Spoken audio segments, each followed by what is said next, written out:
చాలు అతను ఇప్పుడే కొత్తగా ఉన్నాడు, మనం ఏం చేస్తాం. కాదన్న ఇప్పుడు మీ నియోజకవర్గం నుండి గెలిచి ఆయన సీఎం అయింది కదా, ఎట్లా అనిపిస్తుంది? ఏమో మాకైతే తెలియదు కానీ ఇప్పుడు చేస్తారు అంటున్నారు అప్ప, మాకైతే తెలియదు. మేము రాజకీయంలో తిరిగాం, గిట్ట విమర్శలు చెప్తాం కానీ మేము వింటాం. కాదు ఇప్పుడు మీ ఊరు పిల్లగాడు సీఎం అయిందంటే మంచిదే కదా మరి. మంచిదే మంచిది కదా అంటారు, మంచిదే. ముఖ్యమంత్రి అయినట్టు మంచిదే, పనులు చేస్తే మంచిగా అట్లా. సీఎం కాకముందు ఎప్పుడైనా కలిసిన రేవంత్ రెడ్డిని?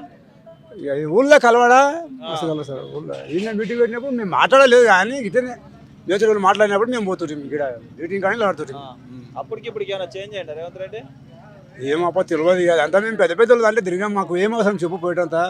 అతను మాట్లాడేటంత మాకు దమ్మి ఆడ చెప్పు, అతను ఆడ మేము ఈడ గిట్టనే కూర్చుంటాం. ఇక ఎక్కడికి తెలుస్తారా మరి సరే?